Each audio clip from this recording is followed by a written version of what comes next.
Corresponde a hacer la lectura estatutaria esta tarde y voy a leer un par de capítulos de una novela que ya se editó en España, en Barcelona, y que está a punto de publicarse también en México, la editorial Tusquets, y que se llama Los Apóstatas.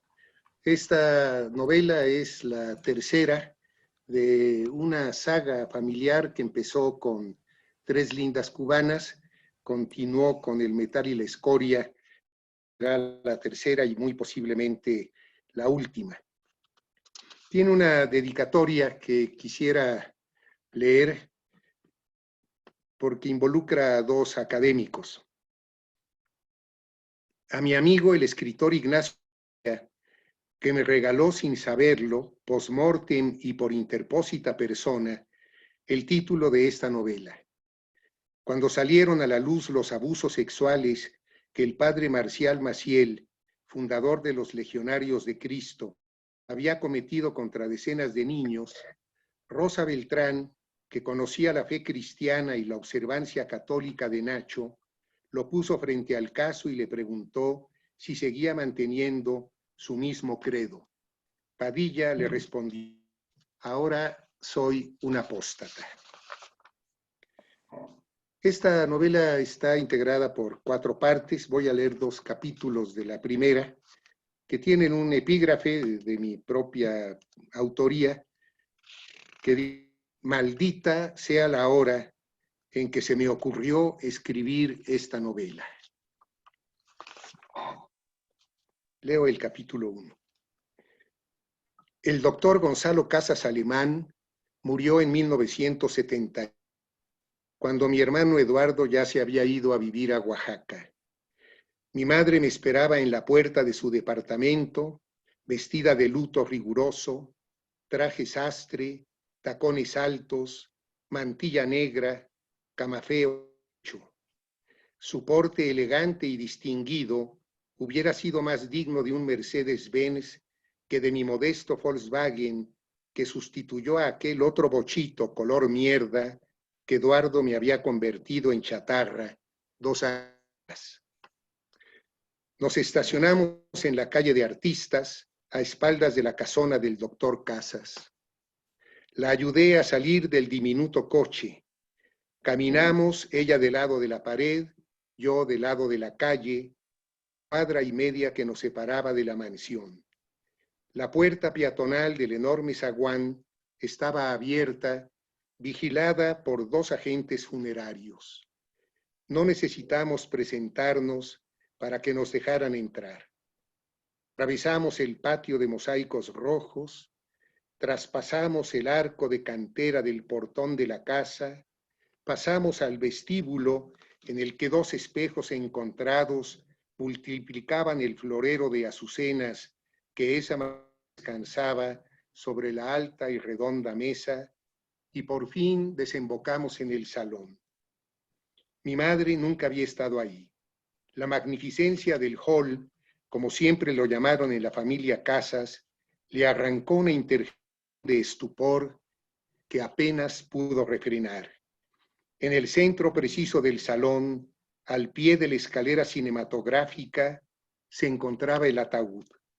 Parecía que las lágrimas del monumental candil se derramaban a una, gota a gota, prisma a prisma, sobre el féretro del doctor Casas.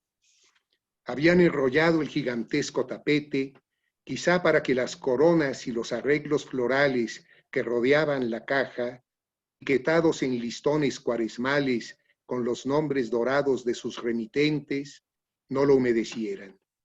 El piso de mármol, tantos años cobijado bajo la alfombra, lucía resplandeciente y frío. Había menos gente de la que podría caber en la desmesura del salón.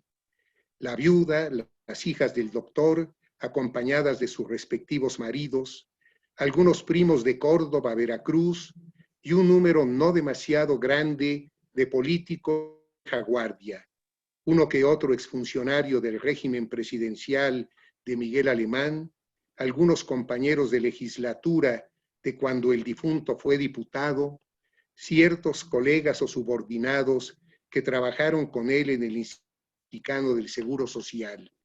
Poco más. De vez en cuando, alguna sirviente enlutada trascintaba por el corredor alto y se asomaba curiosa al hall convertido esa mañana en velatorio. Les dimos el pésame a la mamá y a las hermanas de Gonzalo. Saludamos a sus cuñados, pero a Gonzalo, mi amigo, mi compañero, mi tocayo, no lo divisábamos entre la concurrencia. Nos enteramos de que estaba en la sala del piano, acompañado de su amigo Carlos Pintos. Conduje a mi madre hasta ahí. Lo abrazamos prolongadamente. Mamá como si se tratara de un hijo más. Yo no como si se tratara de un hermano, amigo entrañable que durante tantos años había sido mi mejor amigo. Gonzalo recibió nuestros abrazos sin palabras. Cualquier voz que hubiera querido resonar en el aire va a pasar la aduana de su garganta. Los gestos, encontrados y revueltos, de dolor y tranquilidad, de tristeza y liberación, de rencor y comprensión, suplieron la palabra.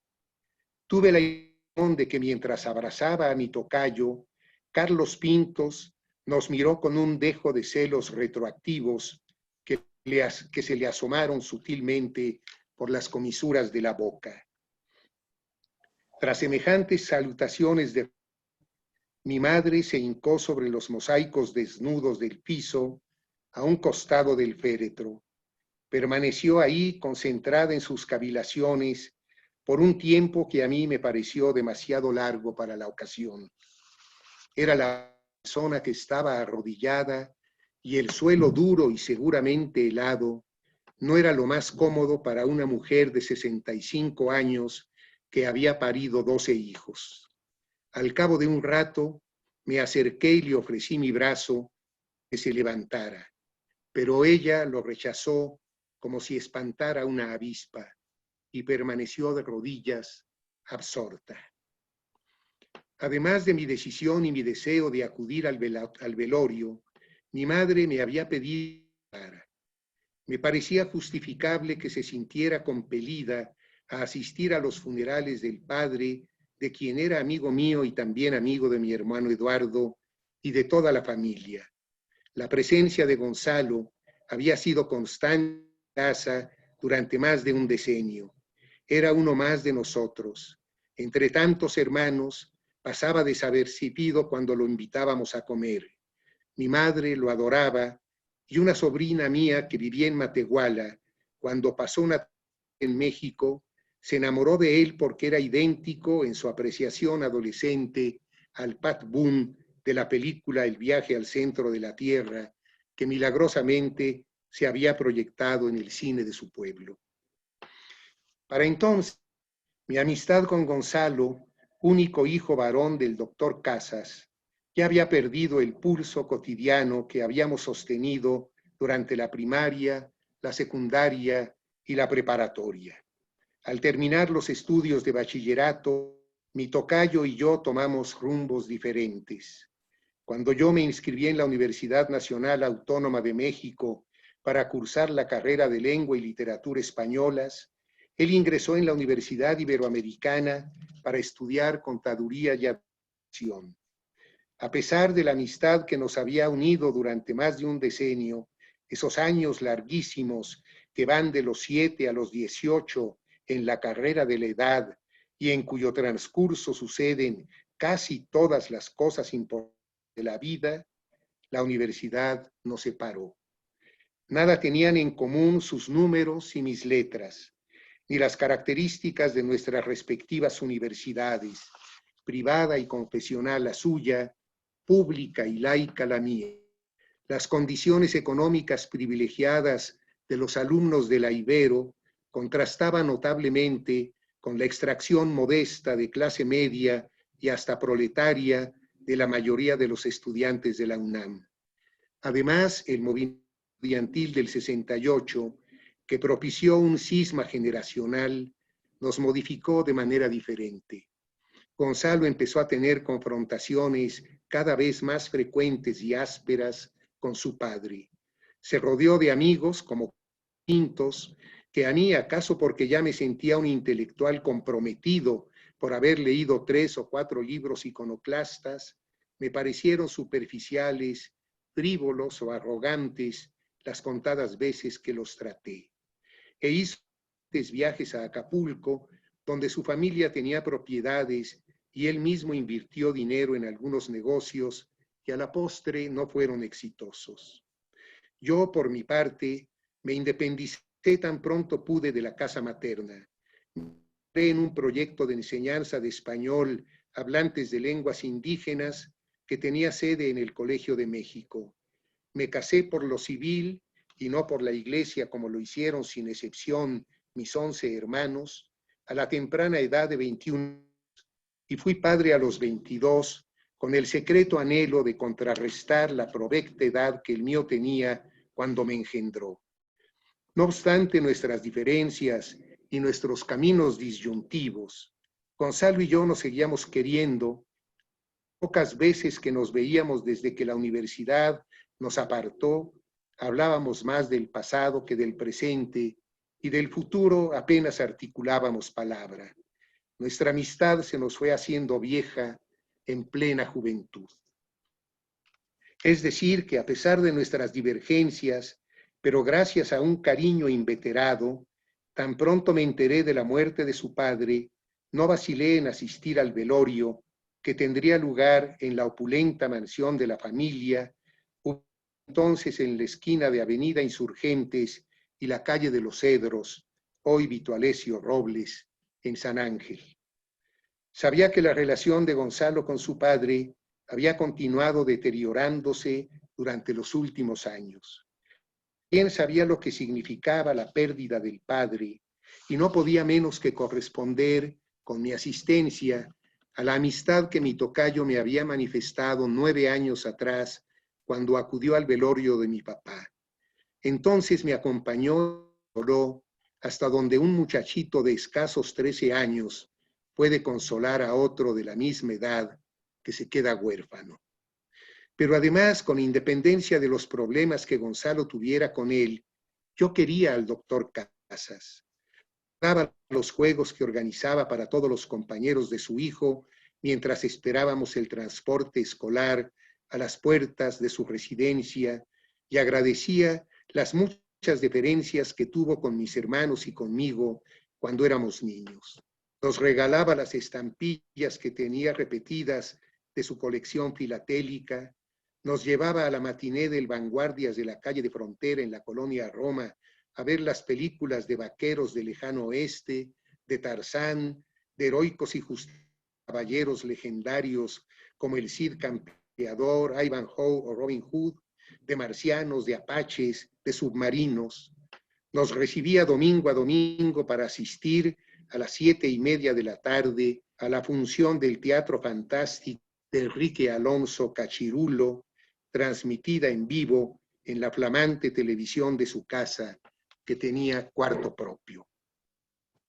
Lo único que empañaba mi aprecio por el doctor Casas era el trato preferencial que le dispensó a mi hermano Eduardo, a despecho mío. Más de media hora después de mi frustrado intento, mamá me hizo una seña para que le ayudara a incorporarse. Se levantó con dificultad, pero con alivio. Me pidió que nos fuéramos de inmediato. No cruzamos ni media palabra durante el trayecto de regreso a su casa. Ese es un primer capítulo y voy a leer ahora otro posterior, creo que es el quinto. Al principio, Eduardo y yo nos íbamos juntos todas las mañanas a la parada del camión, casi sin hablar, pero acompasados por una hermandad tan esquiva como inocente. Un día Eduardo se me adelantó. Cuando yo estaba listo para salir a la hora de costumbre, él, sin haberme dicho nada, ya había emprendido la caminata de las 3 cuadras, una corta hasta Tecoyotitla, una muy larga y otra cortísima hasta Insurgentes, que nos distanciaban de la casa de Gonzalo Casas. Lo divisé a lo lejos, a la mitad de la cuadra larga, pero ni aún corriendo lo hubiera podido alcanzar, así que me fui por primera vez y a mi propio paso. A partir de ese día, Eduardo se fue siempre por su cuenta y casi siempre antes que yo. Si alguna vez, de casualidad, yo salía primero, él se retrasaba a propósito para que coincidiéramos en el camino. No es que nos lleváramos mal, ni que se avergonzara de mí, ni que yo representara un estorbo o una carga para él. Simplemente quería irse solo. Creo que la convivencia obligada con tantos que impedía la más elemental privacidad suscitaba el comprensible deseo de estar solo, aunque fuera por unos momentos, como los 10 o 15 minutos que invertíamos en ir hasta Insurgentes.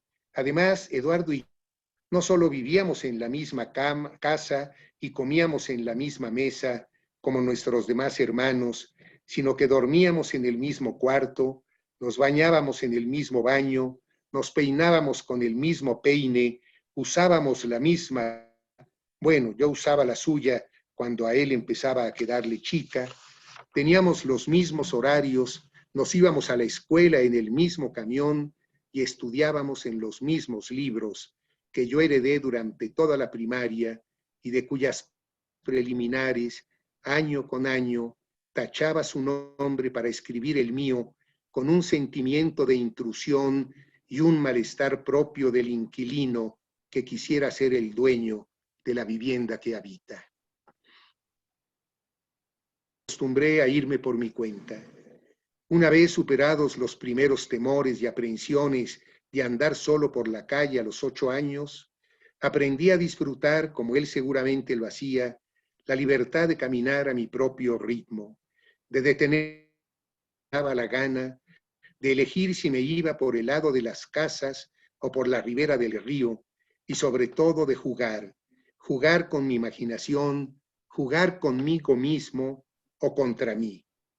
Si escogía la acera, podía no pisar ninguna raya en la banqueta, a calcular los pasos que tendría que dar entre Tecoyotitla y Artistas, a ser ciego e ir adivinando con los ojos cerrados y rozando con las yemas de los dedos de mi mano izquierda construcciones que se sucedían en el trayecto, la reja de la casa paredaña a la mía, a la que llegaban solo 2 o 3 tardes por semana, un señor de aspecto ejecutivo y una señora muy emperifollada en sendos Chevrolets últimos, los barrotes de la casa de los Romero, los arcos invertidos como columpios de la mansión en la que vivían Picho y su familia, la barda gorbea del terreno baldío, la vieja casa de Marco Antonio Durán, argollas empotradas en las jambas de la puerta donde en otros tiempos se amarraban los caballos,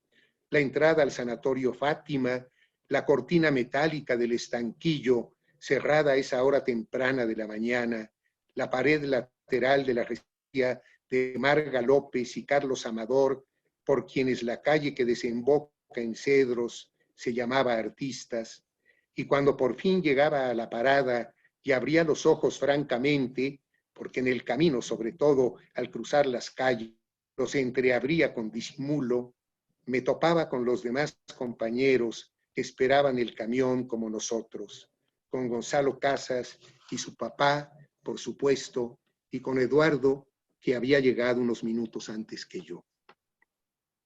Si escogí el lado del río, no podía cerrar los ojos y casi ni parpadear, porque esa travesía deparaba muchas sorpresas y en arrostrarlas consistía el juego. Un charco entre la maleza, una boñiga de caballo, los perros amenazantes que defendían los jacales que se habían construido ilegalmente en la ribera, un jinete a todo galope por el camellón, un borracho tumbado a la sombra de un árbol cercano a un estanquillo llamado el Atoro de Carros. Cualquiera que fuera mi camino, llegaba a la misma parada e invariablemente me encontraba con mi hermano Eduardo. Todavía lo puedo ver con la contundencia difuminada de un viejo daguerrotipo paraba en el travesaño inferior de la puerta peatonal de la casa de Gonzalo, respaldado por el doctor Casas, quien dirigía los juegos o las competencias que había preparado para esa mañana. Gonzalo y yo teníamos la misma edad, vivíamos a 3 cuadras de distancia, íbamos a la misma escuela, cursábamos el mismo grado, aunque en grupos diferentes, y como si fuera poco, además del mismo nombre, teníamos las mismas iniciales. Destinados a ser amigos, muy buenos amigos, los mejores amigos. Él siempre fue mi mejor amigo, como se puede decir sin reticencias y con orgullo cuando se es niño o incluso adolescente, desde el 2º grado de primaria hasta el último de la preparatoria. Pero durante 2 años tuve que compartir su amistad con mi hermano Eduardo. Y quizás en ese lapso, yo no fui el mejor amigo suyo. Muchas veces en la casa de Gonzalo, muchas veces él fue a comer a la mía, aunque no tantas como yo a la de él. Cuando yo iba al palacete donde vivía, me esmeraba en adoptar los buenos modales que me habían enseñado en mi familia y que con frecuencia me relajaban ante la intemperancia de los muchos comensales que en mi casa nos sentábamos hambrientos, gritones, desmadrosos, en esas bancas más propias de un refectorio conventual que de un comedor casero, y que dábamos a codazos, patadas por debajo de la mesa y discretos pero certeros lanzamientos de bolitas de migajón. En casa de Gonzalo amplié mi repertorio de la buena educación a la hora de la comida, hasta entonces a preceptos tan elementales como no apoyar los codos sobre la mesa, masticar con la boca cerrada, no eructar. Ahí aprendí que los cubiertos se usan de afuera a adentro en el orden en que se disponen a los costados, que la servilleta se coloca en el regazo y que a la izquierda se ponen los sólidos, el pan, y a la derecha los líquidos, el agua. Lo que más me llamaba la atención era que al final de la comida, el doctor Casas, sentado en la pecera, no podía ser de otro modo, pelaba una manzana con un cuchillo y con precisión de cirujano, era médico, lograba que la cáscara no se rompiera. Empezaba por arriba, cerca del tallo, digamos que por el norte, e iba deslizando sensualmente el bisturí alrededor de la fruta hasta llegar al polo sur en una continuidad que a todos admiraba y a él le producía una satisfacción golosa que rubricaba con una sonrisa triunfante y placentera. Cuando mi tocayo iba a comer a mi casa, yo tenía que pedir la autorización de mamá con 2 días de anticipación para que alcanzara la comida y para que ella cocinara algo ligeramente más que lo que servía del diario, pues sabía de las pretensiones de la familia Casas Alemán. La verdad, a pesar de las aprensiones de mi madre, daba un poco igual que se esmerara en las artes culinarias a costa de la precaria economía doméstica, porque Gonzalo, con la campechanía de su temperamento, se sentaba como cualquier hijo de vecino en una de las bancas en la que los hermanos nos recorríamos un poco para hacerle sitio y apenas se notaba su presencia en medio del barullo que aturdía a todo mundo, aún a mi padre, que era sordo. Gonzalo y yo éramos amigos como se es amigo en la infancia, con devoción, con alegría, con orgullo, con celos también. Él era un muchacho grandulón, rubicundo, guapo. Era más alto y corpulento que yo y tenía una risa fresca como de borbotón. Yo a su lado me veía más bien enclenque y un rapastroso, a pesar de que siempre tuve huesos anchos y de que en mi casa estaba firmemente asentados los hábitos de la higiene personal, el baño diario, la cepillada de dientes después de cada comida, el corte de uña semanal. Pero los pantalones cortos que vestí, para mi vergüenza, hasta 3º de primaria, dejaban a la vista la mugre que el juego de canicas o las luchas nos dejaban en las rodillas. Tenía la cabeza pelada a rape, igual que Eduardo, por un fleco que había suscitado el apodo de mongol que a él y a mí nos estigmatizaba. Solo contaba con dos dientes incisivos superiores, grandes, dos dientes incisivos superiores, grandes y separados como de conejo, y para colmo usaba desde kinder unos anteojos redondos y de gruesos cristales, con todo lo cual mi apariencia tenía cierto aire menesteroso y sabiondo, digno de algún personaje infantil de las novelas de Dickens. Al lado de Gonzalo, siempre pulcro y bien peinado, como el príncipe, yo me parecía al mendigo. Pero las mayores cualidades de mi tocayo no residían en su fisonomía ni en su acicalamiento, sino en su propia naturaleza. Era un amigo desprendido, discreto y sencillo. Me prestaba sus juguetes a domicilio y compartía con largueza sus recursos provenientes de los dispendiosos domingos que le daba su y que contrastaban con el nulo estipendio que mis hermanos y yo hubiéramos podido o querido recibir. Nunca presumió ni de niño ni de joven preparatoriano de su encubrada posición social y jamás usó, como quizás hubiera preferido su progenitor, el doble apellido Casas Alemán. Mi hermano Eduardo fue penetrando paulatinamente en ese ámbito de nuestra amistad. Si no acabó por desplazarme, sí en relación con Gonzalo, pues por esa su necesidad de independencia que lo hacía irse por su cuenta a la parada del camión, también iba a casa de los Casas cuando estaba seguro de que yo no estaría ahí. No recuerdo que haya decidido, salvo en algunas circunstancias específicas, como los domingos para ver el teatro fantástico y en 2 o 3 ocasiones, cuando el doctor Casas, aficionado a la filatelia, nos convocaba a su despacho y sentado a su escritorio, nos enseñaba su colección de timbres postales e incluso nos regalaba alguna estampilla repetida. Entiendo que mi tocayo pudiera tener cierta preferencia por mi hermano, pues Eduardo era 2 años mayor que nosotros y la edad pesa en la infancia mucho más que en la vida adulta. Seguramente Eduardo le parecía más interesante, más atractivo que yo. Tenía mayor ascendiente sobre él que el que yo podía ejercer, a pesar de la presunta sabiondad que mis grandes anteojos redondos me atribuían. Una vez tuve celos. Ha de haber sido en el año del 57. Se instaló en México, como lo hacía año con año, el Circo Ataide, con sus monumentales, sus trapecistas, sus equilibristas y sus payasos, que yo solo conocía por algunas estampas del tesoro de la juventud. El doctor Casas quiso llevar a su hijo a ver el espectáculo e invitó a Eduardo para que lo acompañara. A Eduardo, solo a Eduardo. Si algún valor se había impuesto en mi casa, era el de la equidad. No había ningún tipo de privilegio. Lo que había para uno tenía que haberlo para todos. Tratárase de lo que se tratara. Y si no, simplemente no lo había para nadie.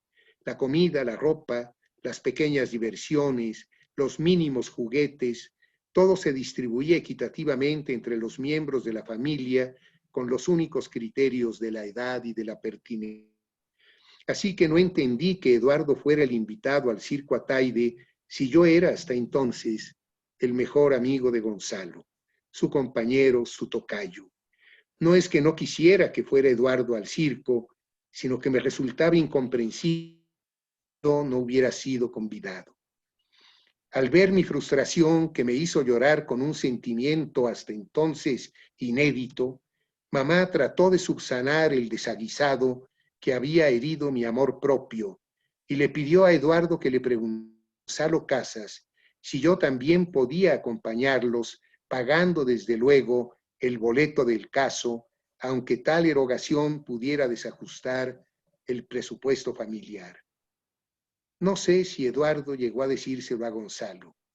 Quizás se quedó callado, por vergüenza o por un egoísmo justificado, pues tal vez no quería renunciar al privilegio acariciado por los miembros despersonalizados de una familia equitativa de haber sido el elegido, el singular, el único, el mejor amigo de Gonzalo Casas. Yo, en su lugar, tal vez no habría dicho nada. Como quiera que haya sido, Eduardo le transmitió a mamá la respuesta negativa del doctor Casas. Las entradas estaban agotadas. Bien, hasta ahí. Ay, no. Queremos más.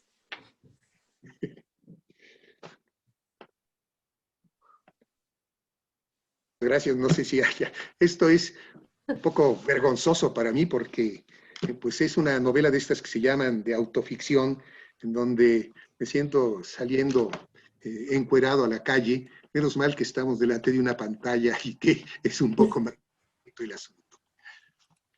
Sí, Vicente.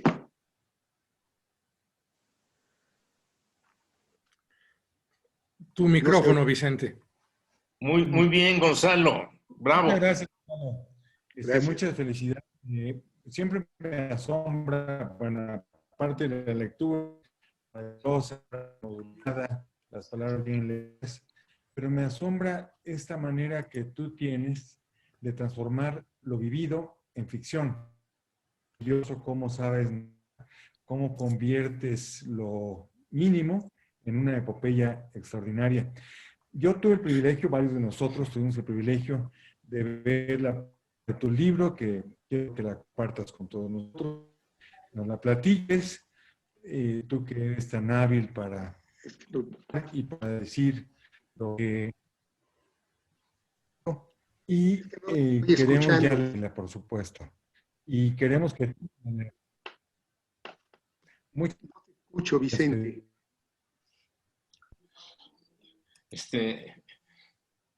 Yo tengo la impresión de que no hay mucha ficción en lo que has leído. Hay una enorme capacidad narrativa que convierte en un tema que compartes con tus lectores y más bien creo que afortunadamente no hace falta que pongas ficción sobre lo vivido y que es una sabiduría de escritor el atenerte a lo real. Lo real siempre es lo real que está en nuestra memoria, que no corresponde necesariamente a lo que haya sucedido. Tal como tú lo recuperas y lo expresas, lo conviertes en lo real. Pero me gusta muchísimo, como en otras de tus novelas, como generalmente en tus novelas, esa capacidad de novelar lo vivido. Yo no termino de atribuirle el término de ficción a lo que haces. No hace falta que sea ficción. Lo conviertes en materia novelable y te felicito con mucha admiración, Gonzalo. Muchas gracias, Felipe. Doña Silvia y luego don Javier García Diego. A mí me encantó el tono, Gonzalo, me encantaron todas tus descripciones y esa voz interior o esa vista del adulto hacia el niño, que es por lo general lo que de niño uno no puede expresar, pero cuando eres adulto entiendes muy bien qué es lo que está sucediendo a tu alrededor. Además, pues, obviamente conocí muy bien a los Casas porque eran del mismo gabinete de Miguel Alemán y pues recordé muchas cosas de esa época. Además también das muchas cosas de la época de nuestra generación, ¿no? Todo lo que sucede, el teatro del Chocolate Express, ¿no? Y me encantó, Gonzalo, me encantó el tono, quisiera seguir leyendo la vida de ese niño y la primera vez que se siente desplazado en el compañerismo. Muchas gracias por tu lectura. Gracias, Silvia, querida. Don Javier García Diego y luego doña Rosa Beltrán. Me va a dar pena hablar antes de Rosa. Bueno, yo nada más no sabía, Gonzalo, que éramos casi vecinos, cercanos. Yo nací en Guadalupeín y luego mis Sí. papás compraron una casita en San José ¿Has del Cristo, dormido? en la que terminaron ahí sus vidas. El referente era la avenida Barranca del Muerto, que en realidad era una barranca, solamente había un puente en Revolución y otro puente en Insurgentes. Nosotros nos íbamos al Club France y efectivamente... Perdón, había uno en Félix Parra. En Sí, Félix bueno, Parra, que se convertía en Manuel M. Ponce, del otro lado de la exactamente. Nosotros vivíamos ahí en José María Velasco, muy cerca de José María Barrarán. Ahí era Yo nuestro vivía en paso. Ibarrarán. Yo Sí. vivía en Ibarrarán. Me siento personaje de la novela de Gonzalo. Entonces fuiste vecino, Felipe, del presidente Ruiz Cortines. Él vivía Sí, por esa zona. totalmente. Sí, Totalmente. sí, Lo es que sale. veíamos caminando en la calle, de Exactamente. acuerdo con algunos de sus colaboradores. Exactamente. Mis papás me decían, mira, ahí va el presidente Ruiz Cortines. Sí. Y en esta calle de Caminando. artistas que mencionas, Gonzalo, también vivía Vicente Lombardo Toledano. No sé si Sí. Se llama ahora la calle. así se llama la calle, Y efectivamente. ahí vivía Felipe Gómez Montt. Los panistas Gómez Montt, también casado con una hija de Jesús Urueta, él. En Así fin, es. me hiciste recordar mucho. ¿En qué escuela estaban? ¿En el Simón Bolívar o No, a cuál te en el refieres? Instituto México. Tú ibas a Amores. Amores 1317. No, yo iba a Miscuac, al Simón Bolívar. Ahí nos distinguimos. Y también atravesar lo que hoy es la avenida Río Miscuac era otra cosa. Era, bueno, no estaba entubado. Había que atravesar por diferentes pasos, como dice Felipe. Fue muy linda Sí. esa época y me la hiciste recordar. De verdad agradezco mucho la lectura. Gracias. Doña Rosa y luego don Adolfo. A ver, tengo ya el micrófono, sí. Bueno, qué ganas de que hubieras podido seguir, Gonzalo. Bueno, la novela ahí está. Ahí está, qué bueno, es una promesa. Irla a comprar cuanto antes, será de mis primeras salidas. Por supuesto que es hermana del Metal y la Escoria, hay un eco entre la novela anterior y me encanta de ambas que, como dijo Felipe Garrido, des un sentido a través de lo que narras a tu propia vida, a través de convertirla en relato. Creo que te explicas distintos momentos y lo que haces es elevar la experiencia de los pasajes que tú escoges al nivel de lo simbólico. En este caso, una suerte de Caín y Abel, la relación de los dos hermanos, a través de la competencia sin palabras, donde el narrador hace un esfuerzo continuo por justificar al hermano, a Eduardo. No se fue, no se alejaba de mí en la calle porque no quisiera verme, simplemente quería estar solo. No me estaba arrebatando al amigo íntimo, pero era mi amigo, y en la infancia el amigo íntimo sabemos que es todo, que es parte de uno. Ese subtono de justificación que anticipa que de algún modo va a haber una catástrofe con el otro, o que es un motivo anticipatorio de que va a ser el personaje estigmatizado, casi maldito. Y desde ahí hay una tensión que se despierta en nosotros, los lectores, que queremos continuar. Por supuesto, lo que ya apuntaron los compañeros de tu descripción tan demorada, en un lenguaje tan terso, que aviva los sentidos, estás rescatando siempre una época. Tu literatura hace ver, hace oler, hace sentir aún lo que algunos no vivimos, pero que sí podemos evocar, que podemos imaginar, y que recuerda mucho la novela del 19, que a mí es la que más me gusta, así que me fascina lo que escribes, ¿no? Pues me gusta mucho esto que inicia como una traición disfrazada. Claro que la quiero seguir leyendo y la quiero seguir leyendo ya. Gracias. Muy bien, muy bien. Ya está publicada, por lo menos en España, y ya yo creo que se distribuirá muy, muy rápidamente, sí. Don Adolfo y luego doña Liliana Weinberg. Bueno, Gonzalo, felicidades, me gustó mucho, me gustó el ritmo, la forma en que vas administrando, digamos, la descripción, pero yo subrayaría sobre todo en estos capítulos que nos hiciste, con que compartiste con nosotros, cómo en ellos se da el tránsito de la infancia, adolescencia, y hay una exploración de la ruptura, del duelo, de la desilusión, del desengaño, y una reconstrucción micrométrica a través de los detalles de este proceso. En ese sentido, me parece envidiable tu capacidad de recordación y también de asunción de tu propio duelo. Eso es todo. Gracias. Muchas gracias, Adolfo. Doña Liliana Weinberg.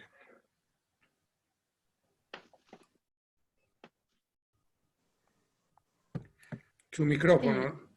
Precioso, Gonzalo. Además de esto que se ha dicho del tono y del ritmo, el movimiento que hay, el paso de la casa a la calle, de la calle a la casa, este recorrido que acompaña precisamente a los adolescentes que salen de la casa y van a explorar el mundo, y esta convivencia con el hermano del cual uno se quiere distinguir y el amigo con el que uno quiere establecer una afinidad electiva, y todo esto tejido con el recorrido de a poquito de la ciudad, este primer enamoramiento de las calles que están cerca y que después, como sabemos los que te leemos, te has ido expandiendo por toda la Ciudad de México, ¿no? Pero este primer, el movimiento, el tránsito,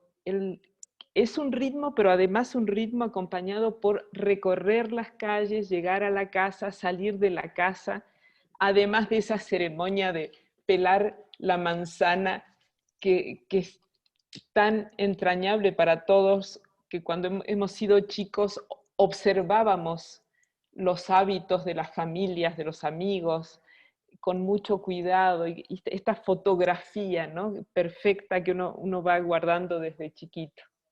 Precioso. Gracias, Liliana. Don Fernando Serrano.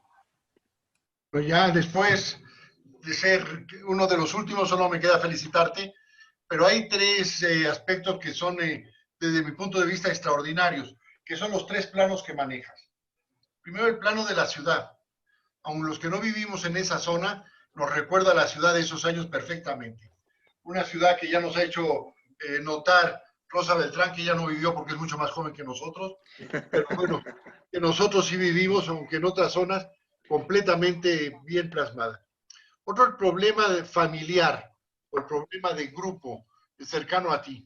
Y luego esa habilidad que tienes para analizar desde fuera un aspecto puramente personal tuyo. Eso es admirable, porque lo haces con una, no quiero decir frialdad, con una objetividad, al mismo tiempo que con un cariño y con un cuidado que es verdaderamente notable. Así que solo queda felicitarte en tres ocasiones por la misma obra. Muchas gracias. Bueno, pues muchas gracias. Don Francisco Javier Beltrán. ¿Alguien más después de don Francisco Javier? Y don Eduardo Matos. Entonces, don Francisco Javier Beltrán, adelante.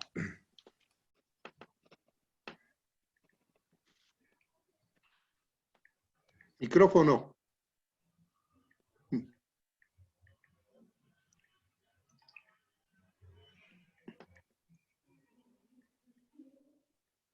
Ya, creo que ya, ¿verdad? Sí, adelante. Me parece que el mayor mérito, y lo avalo en las participaciones que me han precedido, es el poder de la evocación. Y yo diría que hay ahí en la evocación dos elementos importantes. Uno es el no dejar caer la frase, es decir, hay una continuidad, algunos le llaman ritmo, yo diría que hay una continuidad en el propio lenguaje, y también el no dejar caer los recuerdos, ¿no? el no dejarlos caer, suenan también muy precisos y por lo mismo, pues muy evocados. Pues muchas felicidades. Gracias. Gracias, Javier. Muchas gracias. Don Eduardo Matos Moctezuma. Bueno, únicamente para felicitar a Gonzalo, me llamó mucho la atención de que la parte selectas por él para leernos empieza con la muerte. Empieza prácticamente con un velorio de una persona estimada, de una persona querida, la figura de la madre hincada, o sea, todo este aspecto que envuelve a la muerte. Pero finaliza también con la muerte, diríamos, de la amistad, ¿no? Aquella frase final en que se dice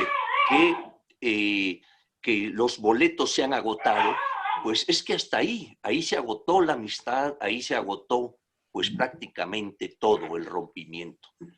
Y eso va a dar paso pues a la vida.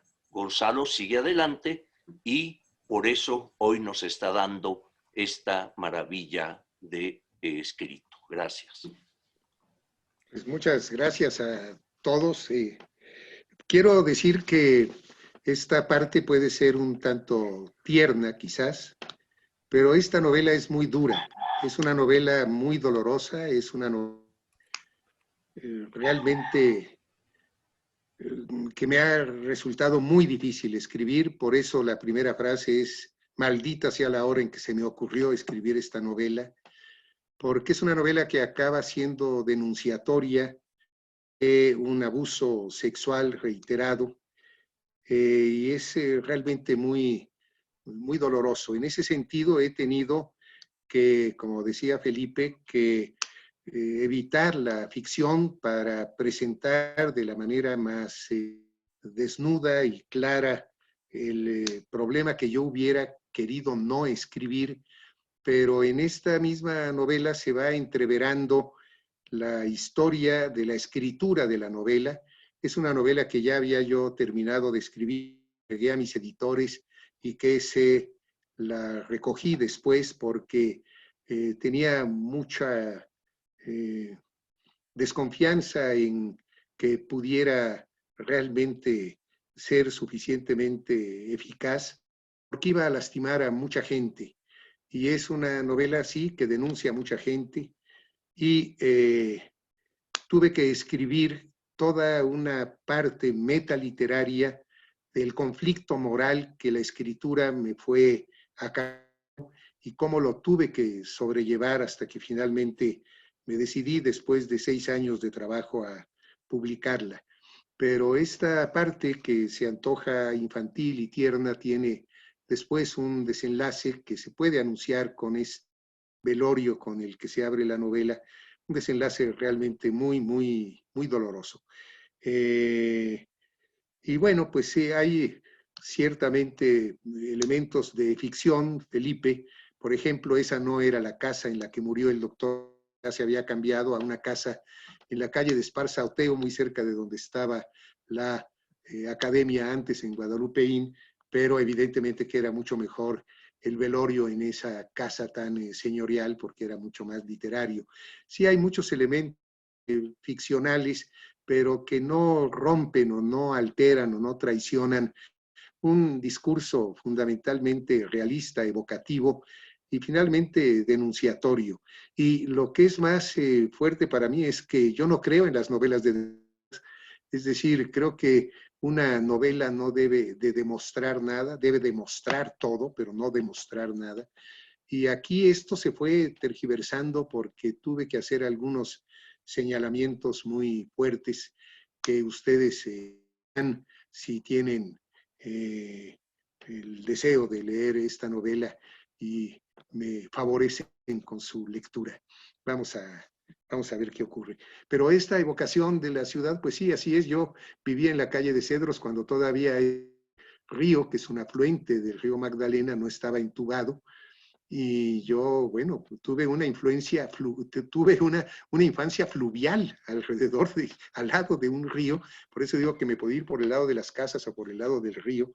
Y pues cambiado evidentemente de manera muy, muy notable, ¿no?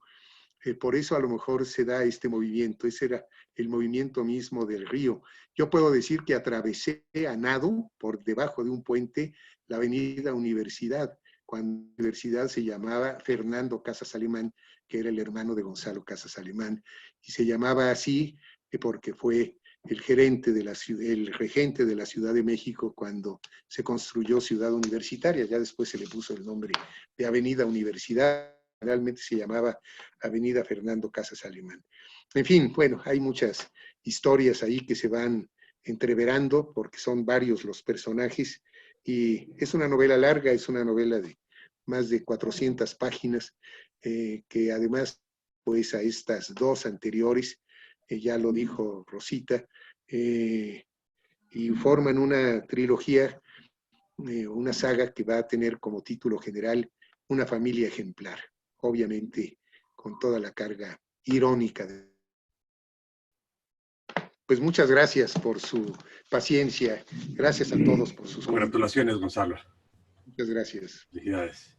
Felicidades.